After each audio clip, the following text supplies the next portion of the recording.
Hi guys! Today we are going to be talking about ways to move from Nigeria to Sweden. Some of my friends have asked for this information. I just thought to make a video and talk about everything. So there are different ways to move from Nigeria to Sweden actually. You can move if you've gotten a job from a Swedish employer.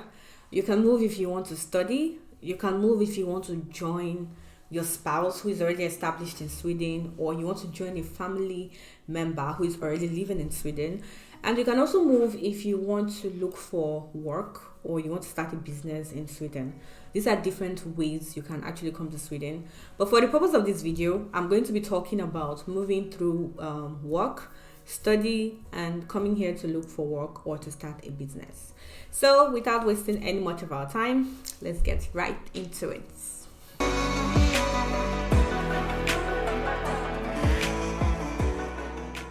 So let's talk about moving to Sweden for employment. I have my laptop here because I made some notes and I want to be sure I'm giving out the right information, yeah? So if you've gotten a job offer from a Swedish company and they're willing to sponsor your visa to come to Sweden, there are some things you should know. You want to ensure that the salary you're earning is at least 27,360 Swedish krona before tax, and that's like per month, not per year. It wasn't always this way. It used to be 13,000 Swedish krona, but as at 1st of November 2023, they increased the salary threshold. So you should at least earn that amount if you want your work permit to be approved. Another thing is you should have a valid passport, and your passport should be valid for at least 2 years, because they're probably going to give you, if your employment contract carries this is a full-time role, and but maybe they're going to put you on just 6 months probation, the way it's done, yeah, and they're going to put you on 6 months probation, your work permit is going to be valid for 6 months, the 6 months you have on your contract. So when you get to Sweden and you work for 6 months and your company makes your role full-time, like they retain you, then you renew your work permit and it's going to be extended for 2 years. It's going to be extended for 2 years, and after 2 years you get to renew it again for another 2 years, and then you can apply for PR, that's permanent residence. I did not even talk about the waiting time when you apply for your work permit. So the waiting time varies for your work permit. For some people, we've heard cases of people that waited for like 8 months. Some people waited for 4 months. Some people waited for 2 weeks. So really, it depends. When you apply for your work permit, you always want to make sure you're calling the migration agency. Just call them and tell them, oh, you have this application in progress, and they probably ask you what's your case number and track your application, and that can just help you fast track the whole process. Yeah, I'm going to drop the websites, the link to the migration agency sites in the description box. All the sites I'm going to talk about today, I'm going to drop their links in the description box, so you can go online and verify the information.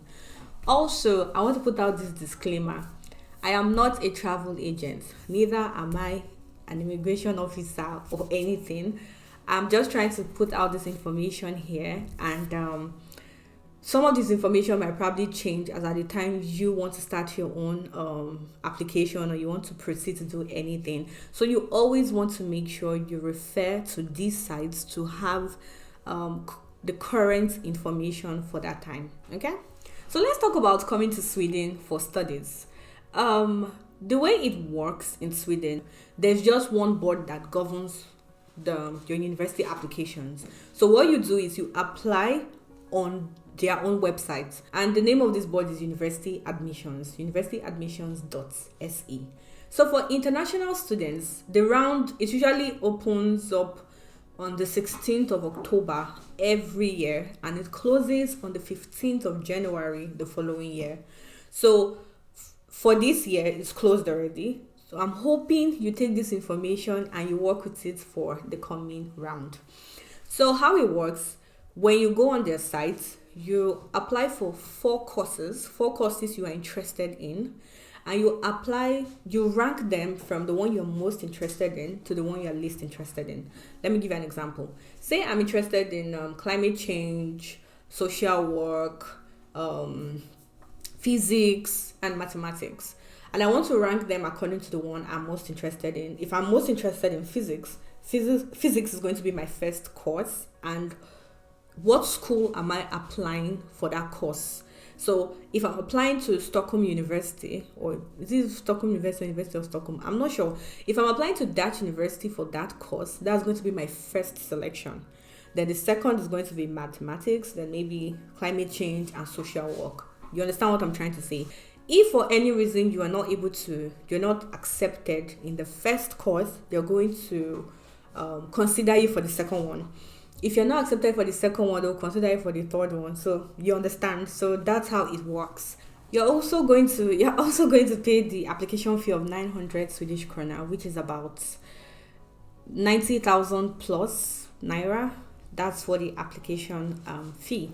So when you pay that and you submit your documents, you want to make sure that you check the documents that are needed for the course you're applying for.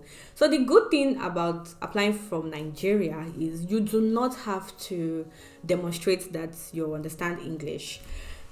Your WAEC certificate will work for you as long as you have C4 as long as you have credits in English. And if you studied in a university where English was the medium of instruction, hello, they're going to waive English proficiency for you because it's deemed that you understand the language, yeah.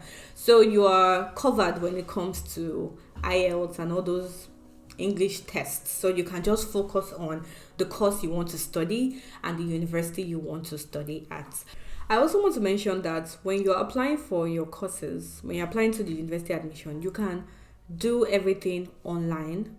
So there are some general documents and there are some course-specific documents. There are some courses that might want you to submit your CV, some courses might want you to submit a portfolio. So you always want to make sure that you have the right information for the course you're applying for. So when you've submitted your general documents, which you can upload online, you can also submit your course-specific documents. But for your transcripts, they want your transcripts directly from your school. I finished from the University of Ibadan, and if I want to process my transcripts, the University of Ibadan has to send my transcripts directly to the university admission. So they can do that. They can either send it via post or via email. The email they will send it to is provided on their website. So when you go to your school, you process your transcripts there, provide the email they're supposed to send it to. You cannot upload your transcript by yourself. They will not even process your application. If you have this information now and you want to come to Sweden through the study route, you have enough time to process transcript. We all know what transcript processing is like in Nigeria. It takes a lot of time. So the earlier, the better. There's this program called SI Scholarship for Global Professionals, in short, SISGP. So how it works, if you are a professional that have worked for more than 2 years in your field, in your area of expertise, you can apply for this program and they're going to take care of everything. When I say everything, I mean everything. Your airfare, your tuition, your living, everything. And why I think this program is really, really amazing is when you are done with your course of study, you do not have to go back to your home country. I know there are a lot of scholarship programs out there that when you are done, they'll tell you have to go back and stay in your home country for 2 years. You know, they're all just like caveats and restrictions. But for this one, when you are done, you can continue residing in Sweden and explore other possibilities of things you want to do. So for SISGP, the way it works, it's open to 41 countries, professionals from 41 countries, and glory be to God, Nigeria is one of the countries. So the requirements to be eligible for this program is you must be a citizen of one of the countries. We've ensured that. You apply for a master's program that is eligible for the scholarship. I'm going to get back to that. You are liable to pay your tuition fees at university admissions. You must have demonstrated work experience, and you must have demonstrated leadership experience from your current or previous employer or from civil society engagement. Just stay with me on this. I'm going somewhere. Yeah. So for SISGP, you must have applied for a master's program at university admission, what we talked about before, and then you apply for the scholarship. One thing is, you want to apply for a course that is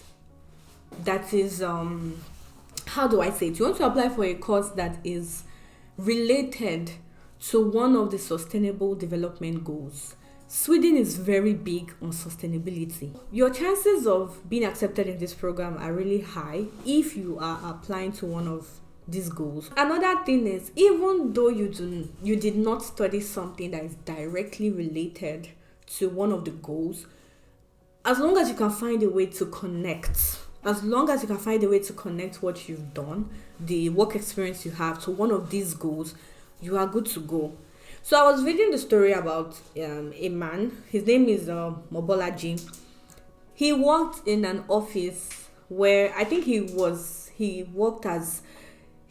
in like one NEPA office, something like that. And his only job was to turn on the switch and turn it off. And that was it.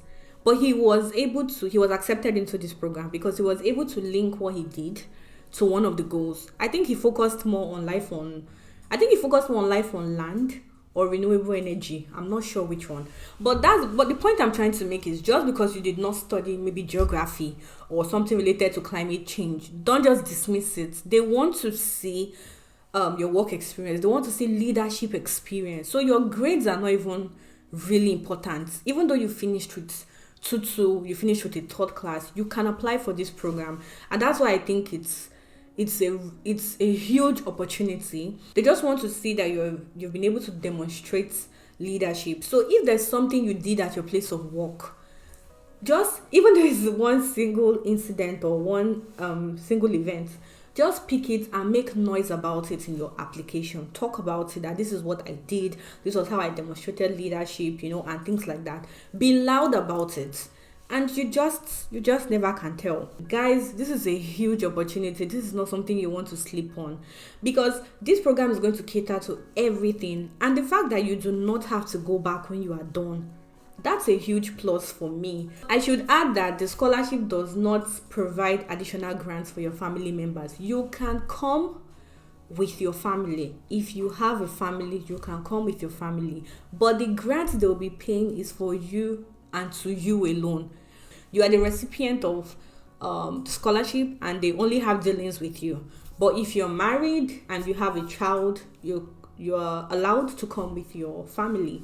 So please tell me what's not to love about this program. So just be sure that you're applying to one of the courses that are listed in their own documents. Yeah. So this information is available on the migration agency website. When you're done with your studies, you have to apply for residence permits to look for work after your studies. If you don't want to, maybe you just want to do MSc, you don't want to go ahead to do PhD. So if you want to look for work after your studies, you have to apply for residence permits, because the permit you applied for at the point of coming for studies is related to school, like study permits. It's different from residence permits, yeah? To obtain that, the information is on their sites, but I'm just going to read out some of them. You have to submit your application before your current permit expires. So when you get your permit, you're given a validity period, okay? You want to ensure that you submit your new application before the current application you have expires. You must have completed a higher education program that has lasted for at least 2 semesters. 2 semesters, that's at least 1 year. Yeah. So that means you must have passed all your courses. It's not like just do well in your studies. That's what they're trying to say. While you are waiting for them to decide on your residence permit, you must be able to support yourself financially. And that's about it. So you can get more information on the migration agency website. But yeah, that's pretty much it for studies. Let's talk about coming to Sweden to look for work or to explore the possibilities of starting your business. So if you completed studies that corresponds to an advanced level degree in any country, in Nigeria, you can get a residence permit to come to Sweden and look for work. That's actually possible. So the permits may be granted for a minimum of 3 months. and but they will not grant you a residence permit for more than 9 months. So what you get to do is, if you do get the permit for whatever time period they give you, you can always extend your residence permit. So what it counts is it must correspond to a 60 credit master's degree or 120 credit master's degree. In very simple terms, you've done your MSc degree lasted for a year or 2 years. It's really as simple as that. So let's explore the possibilities of starting your own business. There are different businesses you can start depending on the city you want to go to in Sweden. You can start cooking, making hair. These are different businesses that you can explore. There are like a lot of things, but it all depends on what you're interested in and what you're good at. But there's just that option that you can come to Sweden to start your own business. Yeah. So to recap, generally, there are different ways to come to Sweden, but we explored coming through the study, work, and coming to look for work routes. For work, there are different requirements you have to meet for each one of these routes. And as long as you have all the documents and all the things that I've talked about in this video, you are good to go. So if you have any questions at all, please drop it in the comment section and I'll do my best to respond to them or refer you to the sites where you can get the correct information. Do not forget, all the links are going to be in the description box for you to go online and see this information for yourself. And I hope I was able to provide you with valuable information today. Thank you for watching up to this point. And hopefully we'll get to see you in Sweden one of these days. Until the next video, bye.